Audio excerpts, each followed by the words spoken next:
Ngā pono mai o tō wau lau sauni le tātou te talo. Lo mātou ta māpa i ae. Fo ia tu lava le vi inga i la ua fio e whaavavau. A o mai lo nuu i le nei sapati o la ua fio. Wa mātou o mai e le ngata mātou te o mai e tāpuai. Iatu ia te oe i le anganga ma le whamaona. A o mātou o mai mātou te sa ini pea e ala i la ua fionga. O le alo fina ngalo le atua. E a o inai i mātou. Ma sauni ai lo nuu mo le aso e te a fio mai ai. O le mātou te talo a fio mai oe. Le whaia onga siri siri. E whaia onga ino fina ngalo mo mātou wha moe moe. Ina ia manino lo fina ngalo. Ma mātou i loa le vala aua la ua fio.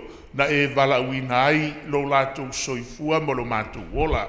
O fafo i whaia onga le whanau le nei sapati. Ia iai lo wanga le lei. Ia vi ia lava oe. Le atua e whaavavau lava. Amene. Ia, tau lava ina ia. Mi ia pia le atua e le aunoa. Tātou maua fo le nei sapati mātou mo fie. Ia ua sui fo ile. Wa ai al tātou malanga mai lo. Nisi o tātou ainga. O uso ia maiso le kālesia. Ia ua sui fo tātou wa ai nei. I Alaska, ua tātou o mai tātou wa ai le mātanga o fie. O i nei. Ia e vi ia lava le atua e le aunoa. Tātou fo i lea ia. Mātanga o fie le vi ingo le atua le sapati ia. E si tu e mas tātou wabed. Ia, whawhai te lawa mo le bese. Mātanga o fie le sapati. Mai o. Iwa maa ngalo ia tātou angasala. Taua ia o le leo lau tae au le nei le sawhia ngai ma. Ta mai ape fua. Whai mai le mau au tū. O le a. Ia. Ia. Ia, ia. Vai awangi e uno uru ile. Ni maa kiki dai whai wafu.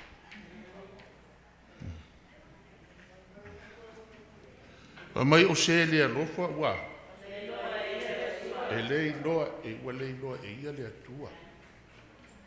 Vai la le sa o le maulea. Tua ia loa lo fai lo uso. That's between you and your brothers. But a le mauai. E patino a i le vao o e ma le atua. Amen, church? Amen. Ia vai la uso. O le scared with was full le taro te feita wina. O le sapati o le whailonga le atua. E iloa ai ai. E iloa ai le atua ia. E iloa ai le atua o na tangata. O lo saula le sapati. La e sila le lei a le atua ia oe. O oe o le tangata o le atua. There's only one day to worship. O le sapati o le atua. There's only one day. Pauane o le aso. A to te whaalongo i whaapunga tangata. Ese a e kasi ale a kua. No. Ese a kasi ale a kua. No, e kasi ale a kua. O le a kua e ka pua i le sapati o le a kua. Amen, church? O lo whaamalo lo mana le sapati nei. La sila, lango le whailonga le a kua lawa e kausia. Ma whamelo le mau. O le sapati o le whailonga. E loa e le atua. O ngā kangaka. Ea, whawhenga ilo le kua. E ilo le sapaki o le kua. Whai mai lolo le loka au. O se ua le alofa. Ua le ilo le kua. O le sapaki e whaakingo ilo ka kua. Lofa i le kua. Ke le vai aso ngā le pisia. Pisia i me wha. Ai olo le sapaki. Ma ilo. Amen, church? E ilo le sapaki. Ia o kou. La ngoga fo ilo le vai. A le vai aso a konga pisia. Wai? E leo se kangaka o le akua. Nga ke le kausia fo le kula fogo o le akua. Ma fuanga nga. Nga whaibei lo leo o le lolo kai au. O se e le alofa. Wa le inoa i ele. O le sapaki la. E whaakingo ilo walofa i le akua. Amen, church? Yo anga su fafa po su lima ka loko le mau fa mai a Yesu. A whai po ke alofa mai a ke au ia. Kausi mai a polo ina. Se fulu polo inga ya fia i mo sapaki o le kua. O polo inga manga e vainga se fulu o le kua. Amen, church? Amen. Polo inga manga e vainga le. O lo saula sapaki ngei. Aue ke feel bad. Ino o le vainga ka ngaka e vaifa pe a. O le sunga pasa maalonga. Ya, kongo o le launga sapaki ngei e kampea. Ai leu po Yesu, mai Yesu. Ele mamalu se a. Se pero feka i longa. Pasa maalonga, soli.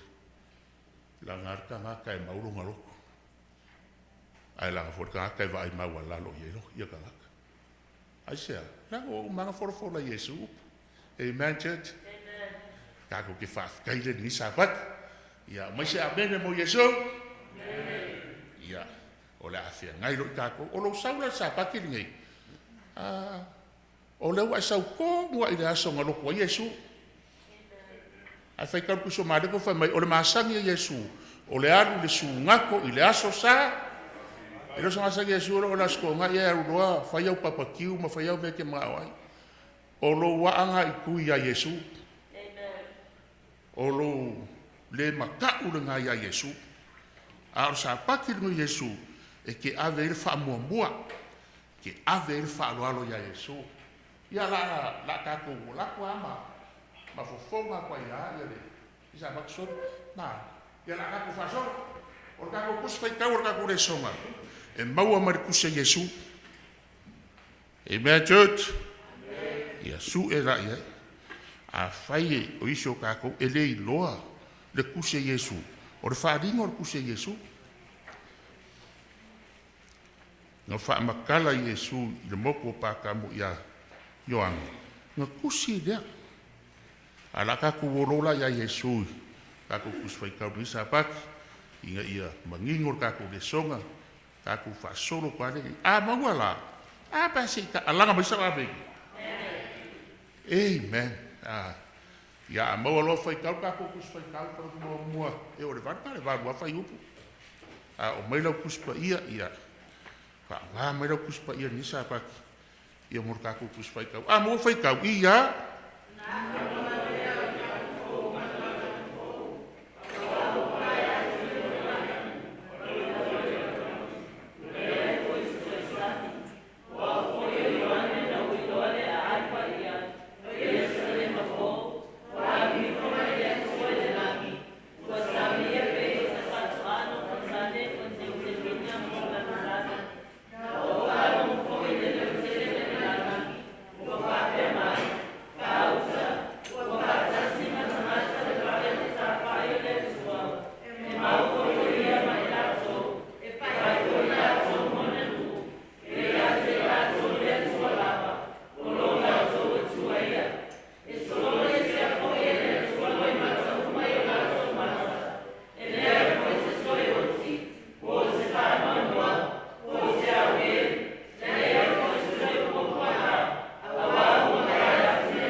Lei, a feitele lava, tātou tuswhaitau na wau tau silfia, o le tusi lo wharinga, lufu tasi lufu lua tapungi loa ia le wharinga. Al wharinga le lusu ma le tasi, o I le taunu unga o whai ngā mea.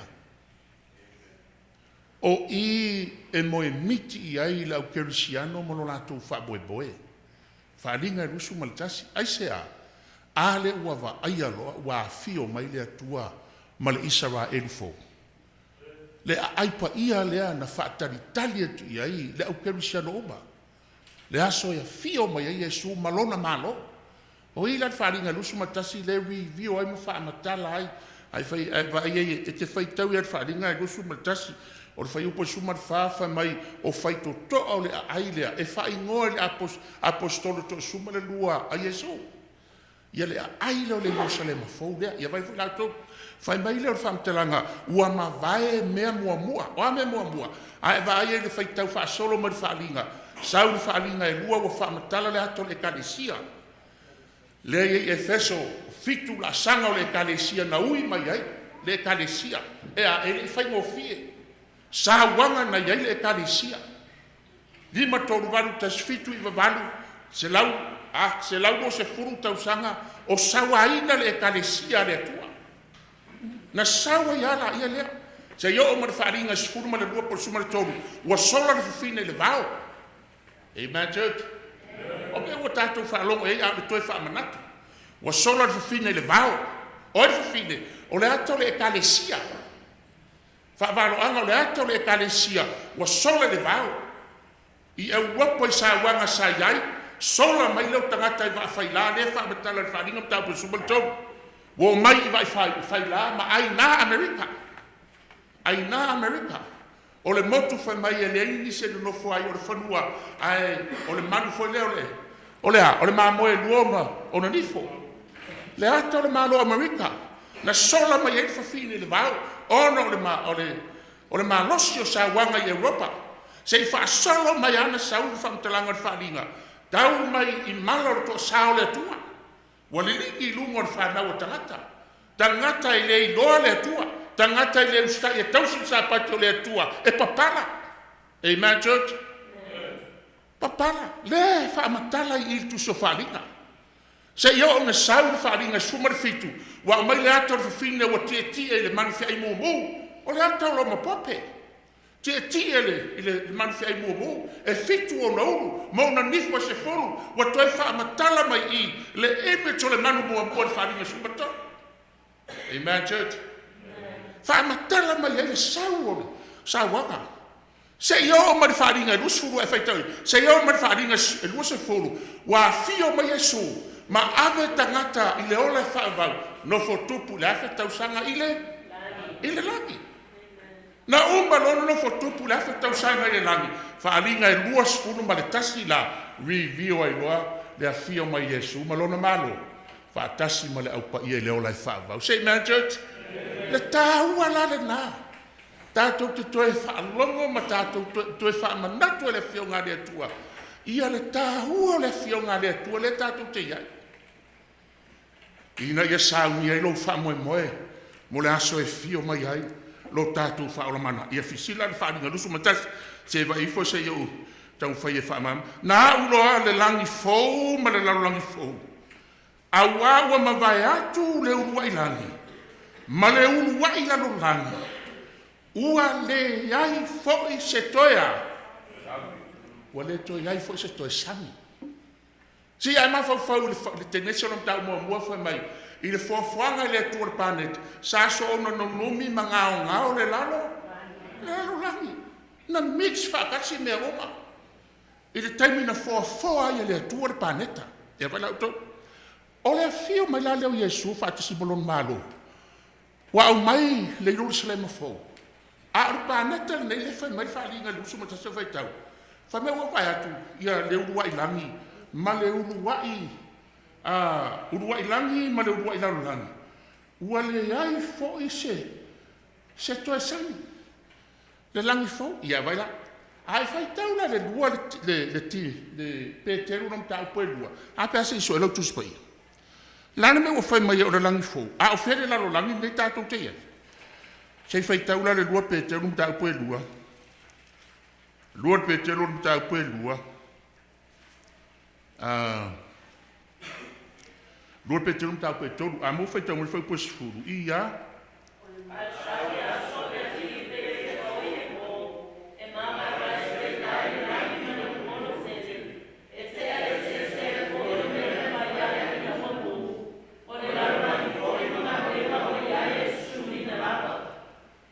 Ona o le lalo lami le nei, o le asono. O le afa mamai le atua le pāneta le nei. Ai au mai lo e le atua le lami fo. Amen, church.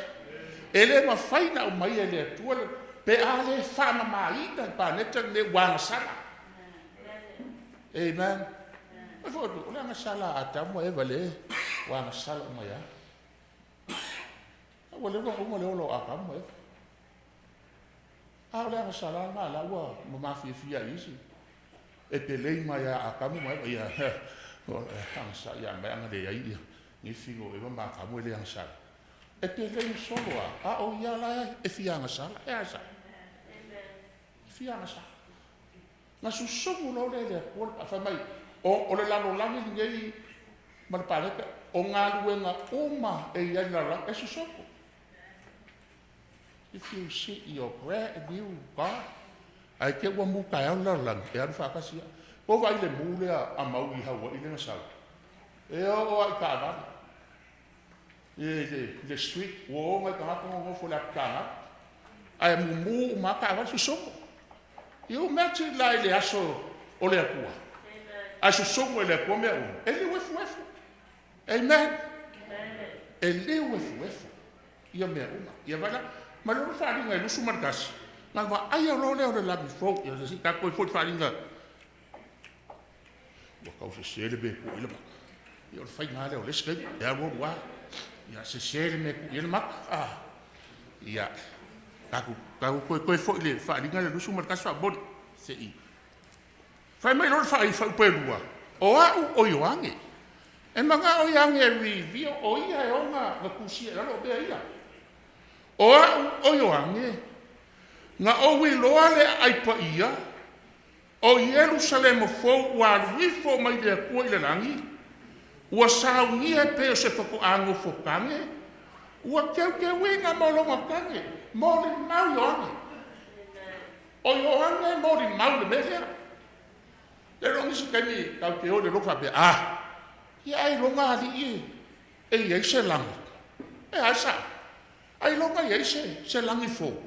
Ai longa ia se whai aku ngei mea. E whaaroko whai aku ngei mea ai ske leo le usi. Pe ale ese. Au hanga ela wa mori mau. Amen, church. Wa mori mau yanga ia ke oi mau. Ari ie. E ia le langi fō. Le langi fō, le Jerusalem fō, o sao ia le ia vai. Whai mai wa keu winga mo langa kange. Au whaalongo i leo mai le langi u whapea mai. Whauka. Ua whaakasia makangaka le whare whakawhai o le akua. E mau foi o ia mai la kou. E whai foi la kou mō ngangu. E ia kei la kou le akua lava. O lo la kou a kua ia. O i foi. Wa rivi o le whare whakawhai o le akua. O ke lo whare whakawhai le whakou le akua mo se whai. O le whare whakawhai na. A le original whare whakawhai le laka. Le sa ili le laka whare whakawhai na le whai a mose. Le sa ili nge le au popoko, le au sai kisi, le au takta o le afionga le ku, le sa ili. A o le original lava ia, le nga whai loa e le langi ia ioangi. Amen. Pa mai le, ua whaakasia makangaka le whare whakawhai, wai. Lala me o whame ua whaakasia makangaka, si se vogo. O le whenga kuai, le la e wiwi whakakuresi, o le whenga kuai, e te alu malau mangu, te a e anga sala, e ava ia kea. E ave whaikauranga. E le ala uika se si ngā whaikauranga, le ako i e sua whaikauranga si. O ngā whasi leo le mangu, ave lo ngā koko sau le pui, le e pui o le whakawha o le kua. E mā ngaro la ngā sala, a o ila, wa review ai whamai, wa whakasia le whakawha o le kua mkaka. Amen, church? O la uika, wa ma whai ako e ngau, ma leo Yesu tarvani, o le koko Yesu mā ngaro e, wa ma whai ake oi, o ngā e anu sa o ar whakua i le kua. Maua ila manguia e whaavau. Amen, church? Nei o whako o lea, e koe review ia. Le kāhua o le fionga le kua ni. E le kei kusia le fionga le kua ia vai ngā ko. Na whai mei loro whai upe wha. E solo e sea fo ia le kua ia.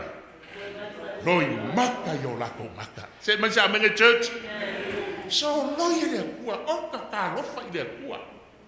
Le aso e fio mai le kua. Ai ka ngata mai e loi maka marini. Ai whai mai e so lo ia lea kua loi maka. A e tangi a oe le ngei vai aso. Maso pe ke tangi whangongoa po ke whaanii. Ke tango kua i se pepa solo loi maka. E asa. E va ai mai ngaka e solo loi maka. Ai le solo le isu la o kafe lori lo wika. Solo ai lika. A le aso le. E solo ai Yesu o loi maka. Amen, church. E se le ka wari. E se le ka ua. O le wala o fwele. A mai o wheka lai mai e fwoi. Le ke kia ngo whari. Whauka. O ke whaia ia fau mea oma lava. Whaaloko i hangi oka. O ke whaia ua wheka lai mai fwoi o ia ke au. Ia e kusi. A wā o upu ngei. E mongi ma le whaama. E mongi a ma le whaama. Ongi upu ia waina. A whasolo i lalo. O le fia ina. O ke fua inga aku ia ke ia le vai punga. O le vai ola. O le whikaua inga hoi a Yesu ma le whinga i rungo. O le vai eli. A whinga Samaria hoi. Ma Yesu, tai mai so wingo. Vai bere whinga o ia o. O ia o le. Iu ka ia Samaria. Yesu o le vaile. Koe sau. A le vaile ke maku ia ke oe. O le ai. O le ai. Ke nuara po la. O le vai ola. Pa me lo Yesu o le vai lea. E punga pia. E o i le ola e whaava. Amen, church. E o le ola e whaava. Ia. Ngo whau kuinga lor kako le songa le kai au le. I le whai upu lea. E whik. A mau koe whai kau. Ia.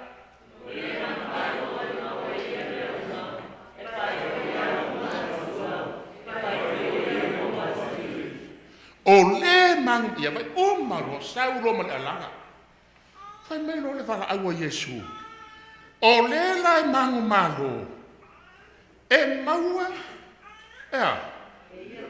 O le mangu malo e maua e ia mea uma. E fai foi a o moa kua. E fai foi o ia mo waka. Ma tau le lei ar le fa pungo le ma. O langa wingani. Wa le vanga e loku ali ia li ka ua o e o se tangata o le akari o le akua. E asa. Wi me pa le mau. O le mangu malo. E mau e ia mea uma. E fai fo o ia. E fai fo ia o mo ngā kua. E fai fo o ia mo waka. Wa le vanga e le loku ali ia li ka ua o e se akari o le akua. Amen. La le menga fai mai. Am kalanga le Yesu. Ia wala ku. Pengo fai aku la makama. A maka matu so faalinga i le tala ango le ekalesia. E li fai mo fi. Lima korwaki aka skupu i vavaru sa wa inga whanga o le akua. Inga ua li ua Constantina le pākele wha pau. Constantina le nga sau ma onga wha pau. Koru se lau koru ongo ki anga li ua i Constantina. A vea ma pākele. Kele siamo. Alma kwa wha pau. Le nga sau lo ma onga se. Ma onga fa pau kongo le ka sia le ka video ke ka sia le kuso efeso ko ka si fa ko Yesu ko lo so. Amen, church. Asa mai fam kalanga o le mang malo sole e mau e ia mea uma. Amen, church. Fa mai ma ka yon ka po yongo fa mai Yesu yo o ko mo sa i le malo le ku malanga me ko onga fa o popo kwai le o mea uma ya. O mea o mai ke manga o ai. Whatever you want. O le memo mua. Sa ili mua le maa lore akua. Yesu malonga fina ngalo. Sa ili. Fa o popo mai lea. O mea ke manga o. A oa mea uma. Ia wala o ai fai kau le. Le keu ke ngomero mka upo nusu marvara. Nangal kako kain. Ngai lisi mai o maa fa mong yanga le akua inga. Kui lalo nga ero le fai kau. Ai lisi o mama ya fa mong yang ali aku ke ngomong ka polo su marvad. Fa mar ke ngomong ka polo su vad. E manguia oe. Ile me ke ya. E manguia oe fangua la ke ngofua. Fa ya ser kan. E kumu la ako. E kumu male me. E fa ya fa papa. Ke le makipa. E alo ia oe kama, ai whaitau e o ka o le maa ngai ia, mea upa. Ea, o kumurau ako. A whai kumura o ako mga kua surua I markaulanga le kua. Amen. Ai le o le ku o le si meira rumuenga e sa empty la wako. Pa mai manguia le me kiari ai. E o whawhea. O lo ia o e ka ngaka le me kiari. O manguia lo a ao le me kiari. Amen, church. Fa mai kumu fo ina paru nga falawa. Ke le hoi se whaingo se pankeke. Amen, church. Ke le hoi se whaingo se whapapa. O wha manguianga nga whapo ia oi. Rita church. Lama o tako kaimile ia. E ka hore whaikau o ka se maanga ia. Tampea, mai lo, tampea leo wha manguianga nga alea kua le vikiko alu fuwaru. Tampea ilo o langa lai ke o lai. Pe maka e through ia whamunga lea kua leo langa le ke o lai. Amen. Anga soi lo leo lo o langa. Soi se o langa le leo. Leila kaku whaasolo kaku le songa taeangi. O le o kua kaku le songa taeangi. Live a victorious life in the Lord. Ola I se o langa mangu malo I lea kua. Ola I se o langa mangu malo I lea kua. Ia la kaku whaasolo ai se whaamakala le kuspaia. Mua whai mai el maulea. A e ola mangu malo I se o langa I lea kua. E ke maua mea uma. Amen. Ke maua mea uma. A e ola mangu malo I lea kua. E whai foi hau moa kua lea kua lea. A e ola mangu malo I lea kua. E whai oe mo waka. Roma e walu whai po sumar whawhai mai. O loo wheka lai mai lea nganga. I o kako a nganga. Ala po a nganga pa ia. Ala kiki o kako ma whawhai mai. Wheka lai mai. O oe o lea kalii ma lea whawhingi o lea. O lea kua. E iei le whai upo le pese vaina le ka uai I le la au. Le sa whakau kau ai Yesu. E sao? Le ka ua le la au. Vai. Oi whoko. O le la au. Le ka whasakau le Yesu. O le la au. Lea. Kasi le la au. Koru whao. Kasi le la au. Ua fia. 3 nails. 1 cross. Equal 4. E sao? E sao? 3 nails. Kasi de la au. Abo, 3 nails, 1 cross. Equal 4. Ja, wel, a o lungo de sa kau de la au. Fa mai Yesu. Le kuai. Ia e fa mangalo ia la. 3 nails. Cross. 4 kilo. Amen, church. Ja, e pe fou ko fa lo le ko be. 4 kilo. Lela ka pastori. E sapati ni mua. Ole awala ka ko ke ola mama lo ai de kua. Ku io o awala ngai ke ola ai. Pe a e fai ke le mama lo yo wala ngai ke ola. Na family perfect ko isa yo ka ko wala e le o ala ia o le kua.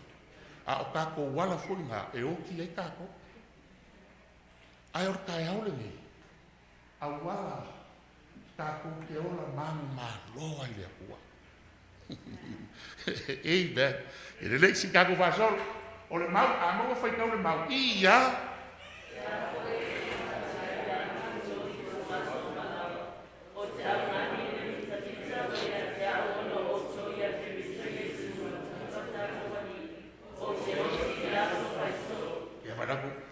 Le awala mua lea. E ke ola mangu maloa. Le na whakaki e pau. Whai mai pau. O ke au mangu mita o ia ke o. Ia ke o ko ia ke tui e suro kako. O ke o ki ia.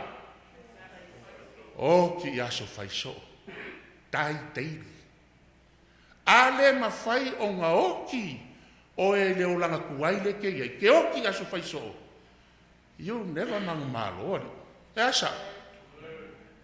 You never mangu malo. Oki, whawhenga oki. Oki lo ka ngaka kuai. Oki a wheleki kuai. E whape ifo. Aso oma o ke o lai mo whape. Ia kua. Se o fio o ki fo.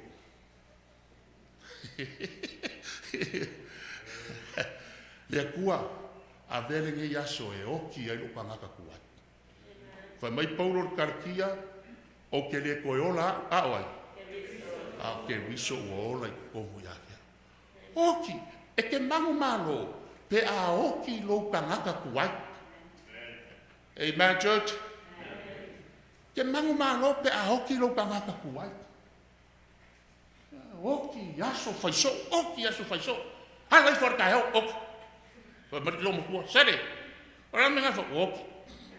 Vai se kaki, vai se ka poe se vai la go woki. Amen, church.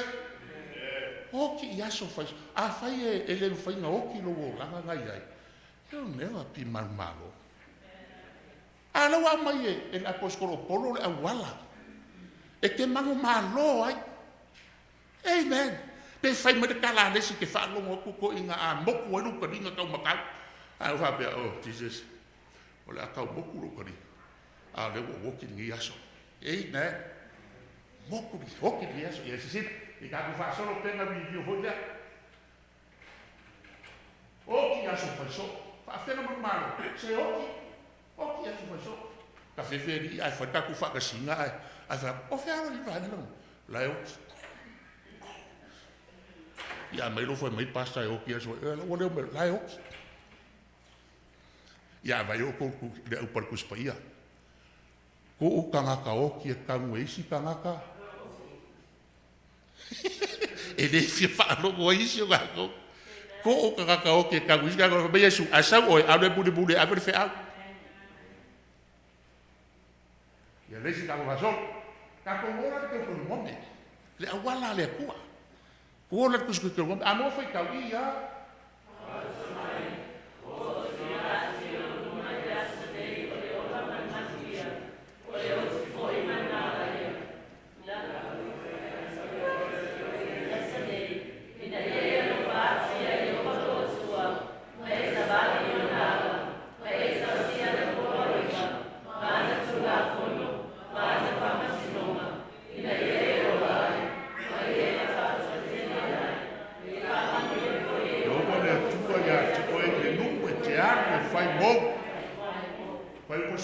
Ia o te wala au i rangi ma na rangi ya sune fai mo mo mau ya to o tu na tu yo luma o leola ma leotu o le manguia ma mala o le nge ya e fili leola ina ia ola i oe a koa amen church ia vale wa au mai ele wa ia le choice ya ke oe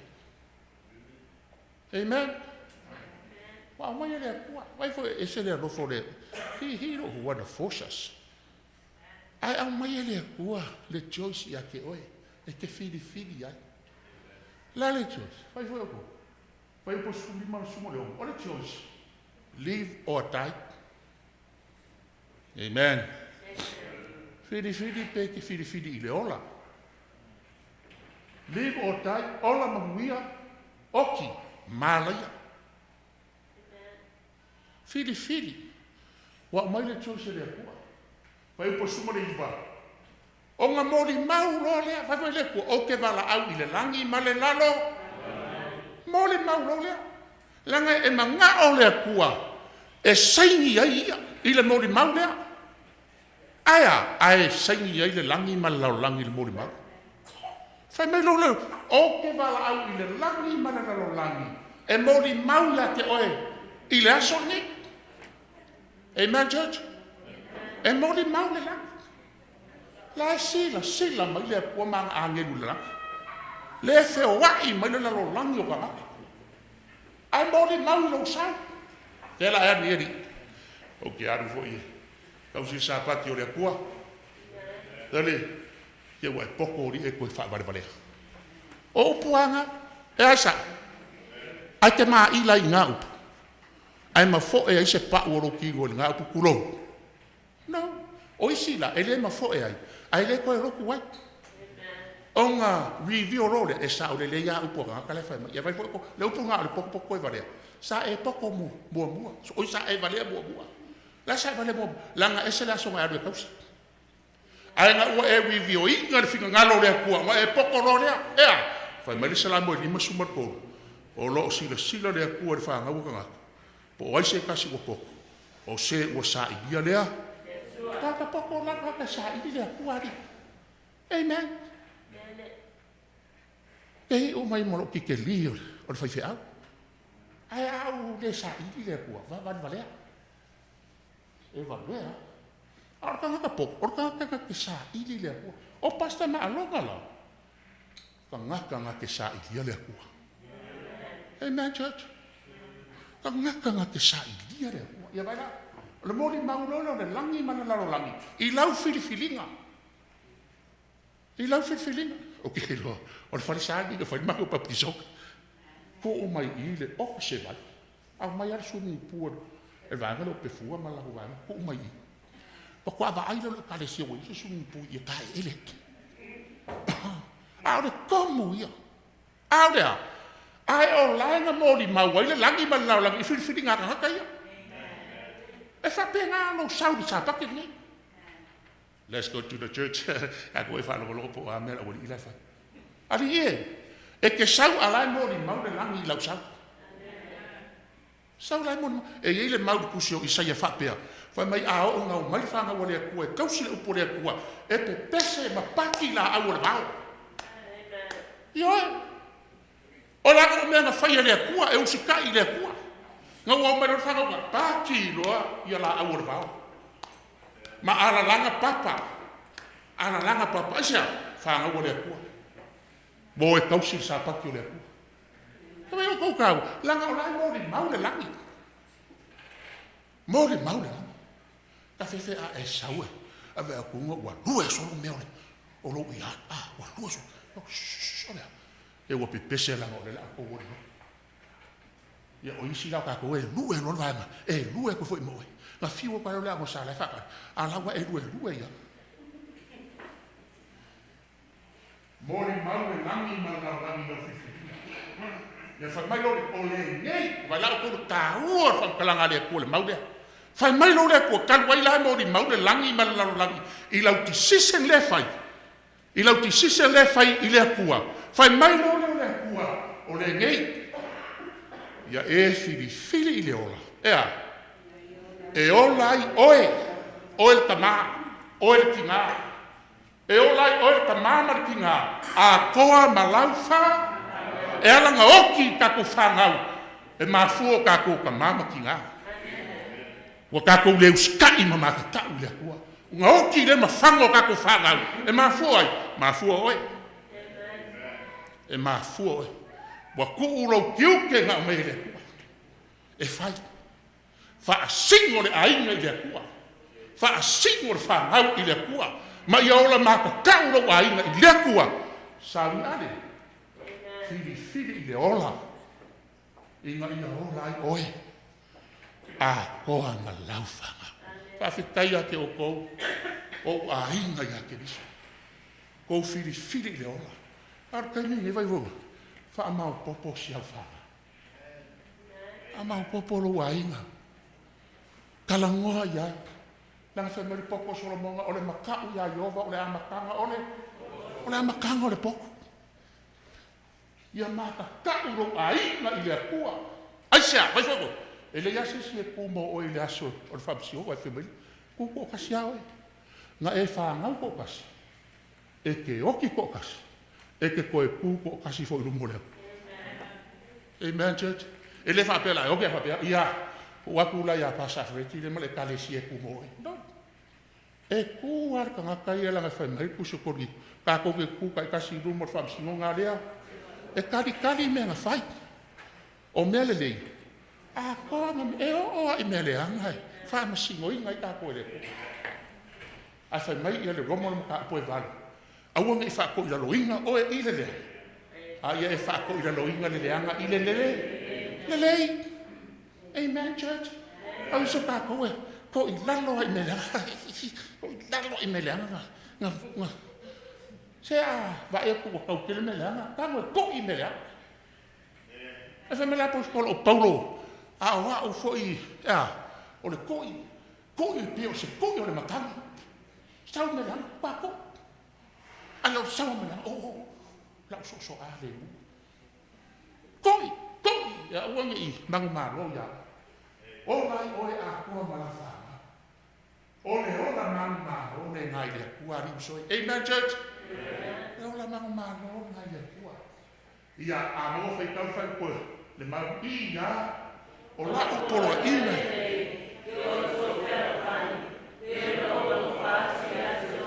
Ia si hoko. Tasi le awala e mang maro ai.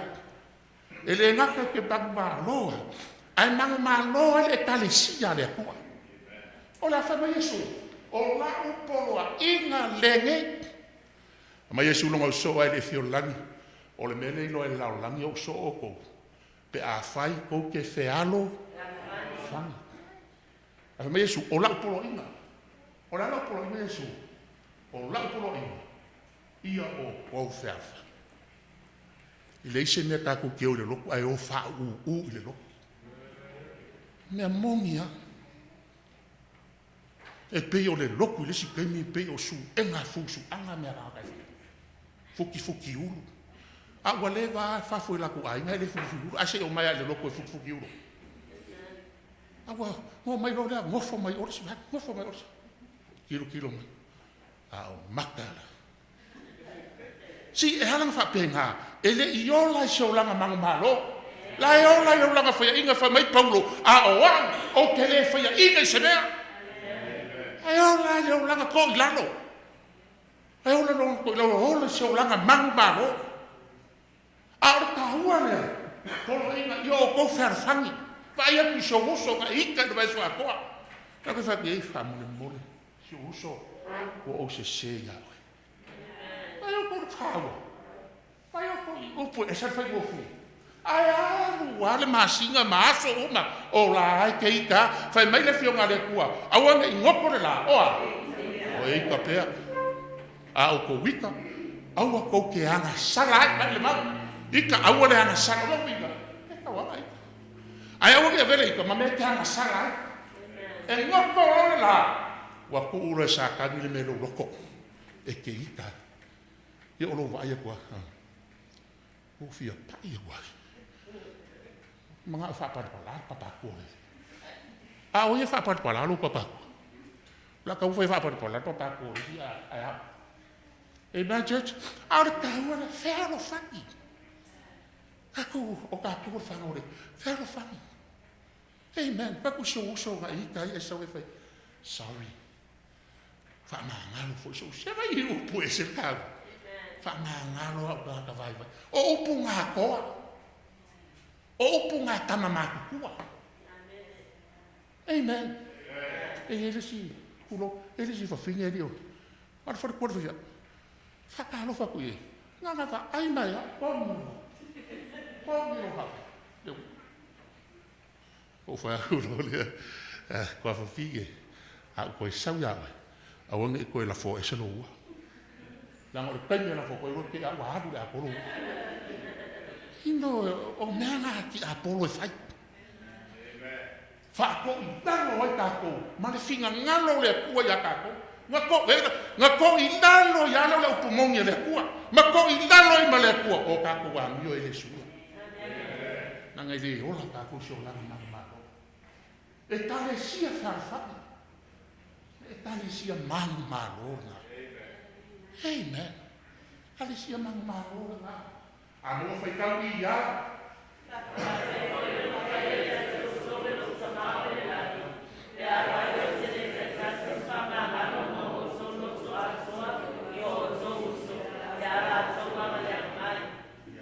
Fai mai ma.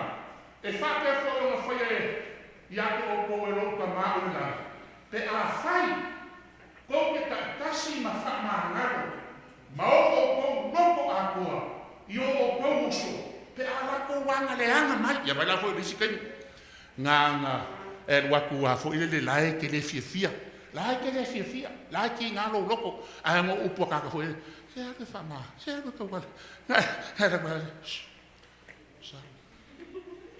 ai lo loko esa ar fam kalanga Yesu ye fa mangalo malo loko Talolo, lo fusi mai.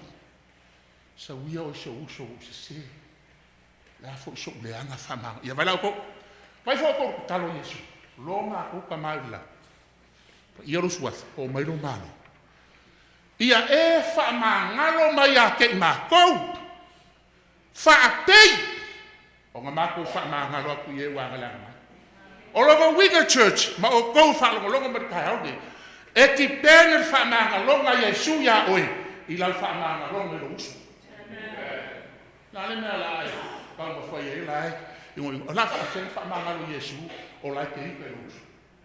E wha le sa o ka kalo Yesu, wha mangalo, wha apei, o ngā mako wha mangalo, ye wanga lana. Ha o mea ngā tama mako kua. Mea ngā tama mako kua e whai, o le wha mangalo. Hey man church, o se uso le ia, Pastor Malo. O langa ka kai hampu. Anga ka kai hampu. E ngofo ai le skai me le kau. A kanga fai mai le launga Yesu le maunga. Amu ia. Amu ia no ko mawa la awaya. Le malo. E vai la ko. Amu ia no ko mama la ko ke bo le ku. Amen church. Taua la na. Ele ke e fa malo fa pe tai de lo fo de kua. Vai se fa fe ro ia kui. Ka mau la ko mo mangi so ko. O ka ko ye kai me le kua. Ka ko ke fi fa long o le arfi na ngalo le kua. A e saura ka au nei. Te ma o ke fo i lo fale. Don't go home empty. Ke fa long o le upo le kua ma e la ngonga ma kalia ma fa pe fo fa fe kai le kua. Afetai lo e lo se kuspa ia se kali se samu o la kuspa ia le kua o ia fa la molango ia lo wola aka ko le uska ile upulea wa sa yuska ko ke o ile loku fai ka ula fio ngale a mo fai ka ia a wa la ko mo e fa e na ma lo o le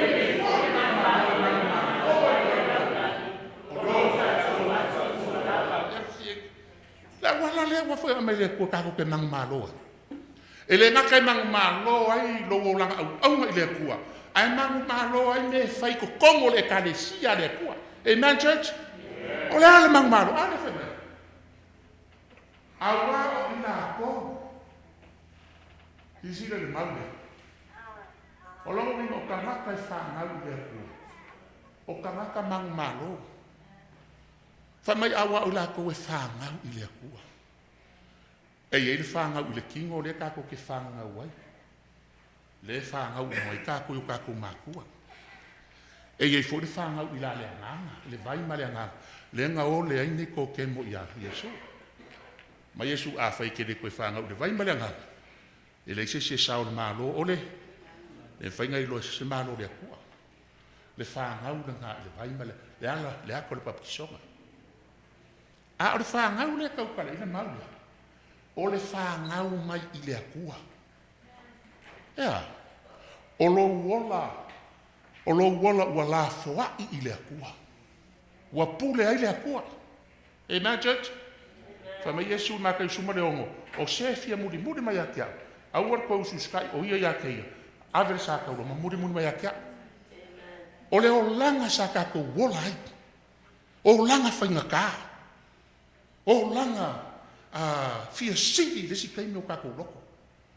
A wala foai le kua e whapeifo pe o Paulo o ke oki aso whaiso. Whapeifo le kua oki no kangaka kuai. A wala foai lo wola ya ke oe. Amen. Whangau fo winga lea i le kua. Le whai mai ia kusio ke salongia. O le ngeia o ko whangau fo winga. Ia o ko wola si o langa whapei. Ia wala, o le whangau e ola si o langa whapei inga. Ia whaapaya inga o kou, inga ia whaamamau o kou ma le whaita anga. O langa mangu malo. Whai mai o lenge i whauri mangu malo kako ke mangu malo ai. O lo kako whaakuku lava. Whai mai le apostolo, we walk by faith, not by sight. Whaakuku, e whai mai le pelu sumarkasi, Fai upo e ongo. A le aise wha kua. E le mawhaina fia mai le kua. A wai ka tau le ruaku le kua mkarikongu. O loo soifua o.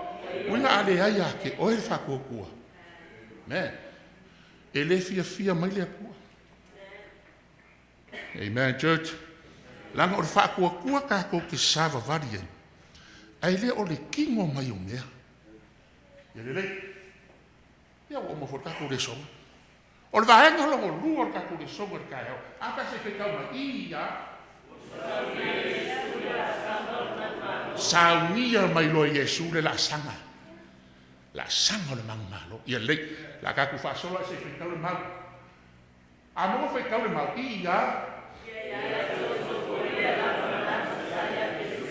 Lise i le mau lea. Whai mai whasa mo le mau. Ia iake o kou le langa maaku sa ia ke riso Yesu. Whai mai whapalangu le mau. Let this might be in you. O lama winga. E mang, e whinga ngalo lea kua. Ia iake o le mawhau o Yesu. Amen, church. Ia iake o. Let this might be in you. O mana ngesa paki mo ngesa winga. A ua iake o le mawhau o Yesu. La le mawhau o Yesu. Kaku whaasolo le mau. Ia. O ia sa winga whakasi ma le kua. Ia o se mea whaoa. O sa lapa ia. Ma le kua. A ua wha maua lalo. O winga o ia whakasi ma le kua. Ina ua whaia o ia whakei o se tahata. Ngai noa fo o ia ua kiko mai o kana. Ua wha maua lalo. Ia ia. Wa ana. O te mari. O le maliu lea i le sākawa vai. Listen, i le maualeng a makai. Let this mind be in you. O ngā wha makala lo leo. O le mangaku ma le mawhauwhau sa ia Yesu. Wha mai ngā winga whakasi. Ma le kua. Le mangaku yo se me wha. A ua wha maua lalo. E lua wha maua lalo i e ka ua le maungi. La kaku wha solora le awalanga mai Yesu. Kako ke mangu mahua. O lea kua sisi ese. E le se va ai lea kua maola pea. O ke lor kai meo mose inga waru mose lungo le maunga. A fia va ai mose lea kua. Fai kauru ku so ko ngai whamukala mai. Fai mai lo lea kua mose. E le se va ai maola pea. A ka koe lau menga fai lea kua ia mose. He put mose on a site. Nga umai lea kua mose ku ure vai papa. Ai a fii for o lea kua. Ka kala le kua maka o mose e vai akui i la lofi vai o le kua. There's no one can see God maola pea. Ia wala ko. O le kua siri ese. Ngā fio mai lau le kua. Le wha maua lalo le ka ua kuso Filipi. Ngā fio mai lau le kua. Wa kua ka ngaka lenga wha ngau i le whalo mangu. Ia Maria. O le kua siri ese. Ai whai mai Filipi wa wha maua lalo. Ngā fio mai lore a kua. Wā fio mai wā kua ka ngaka. Mea ngai fio ka ngaka e pu e Yesu e le mawhai. Langa se laupa senga le kua ka ngaka. Se laupa senga o le kua kua. Kai minga lama ai e ka ngaka Yesu e pu e. Ai maua, ia vai le fwere skei. Ngā laku Yesu o whaakau nei le maru. Ka ngaka. Wa pe o le whiri maa keki le wharakakalo o le kamau Yesu. Laku lo Yesu sasa.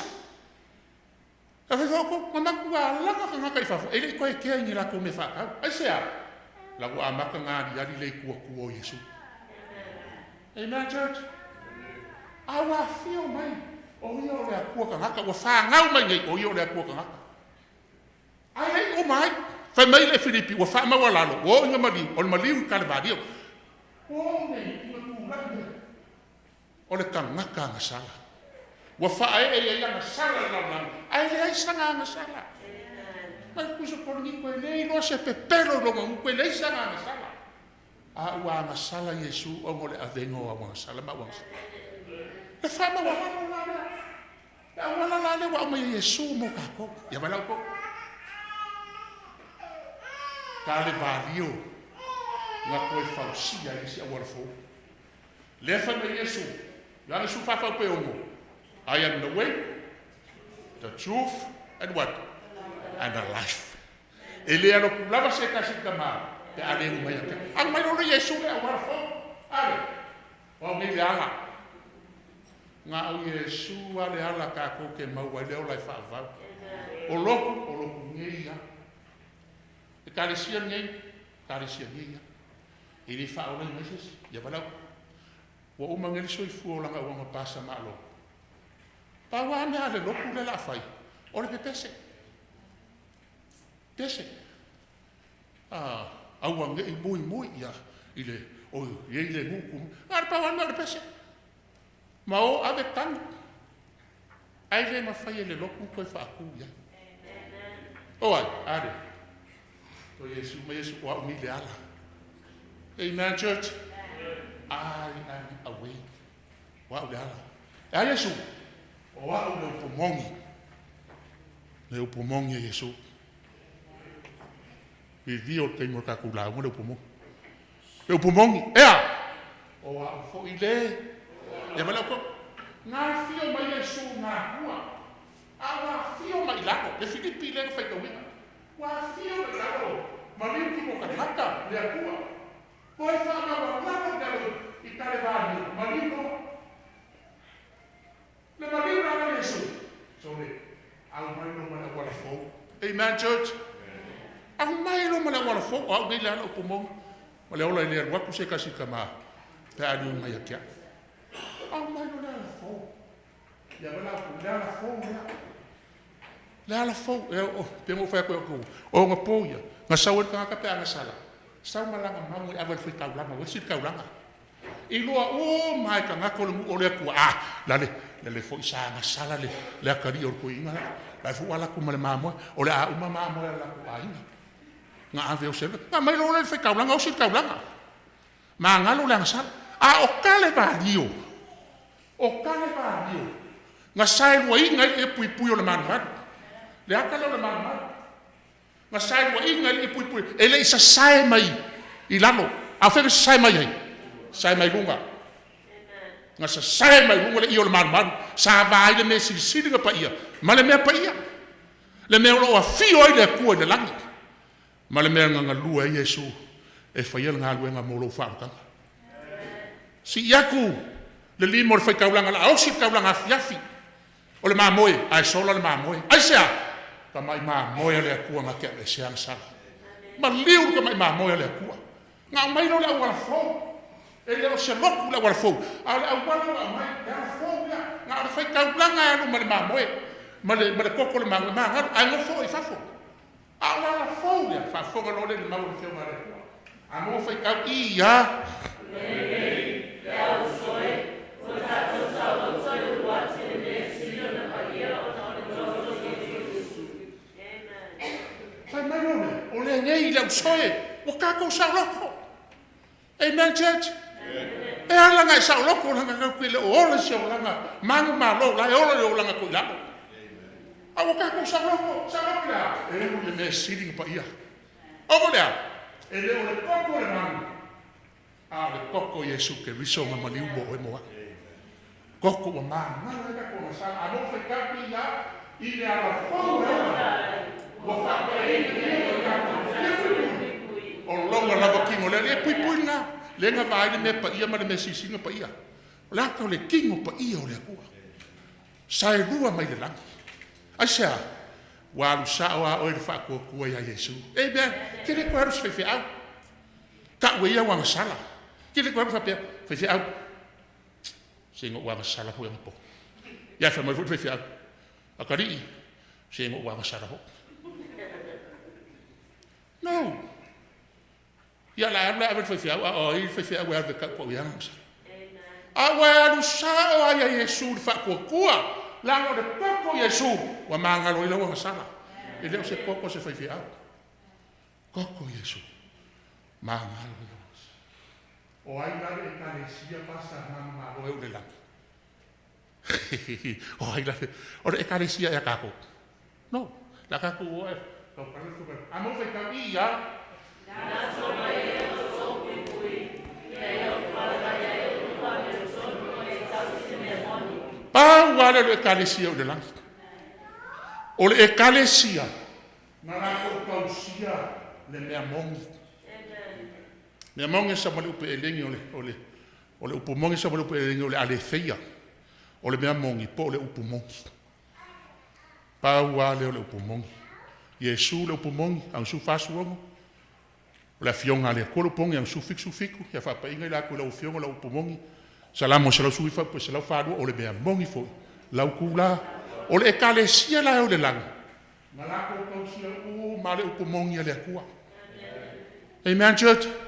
Paua nga o le ekalesia o le langa. I whai mai, ka kala mai a pui o le ruel sa le mafou.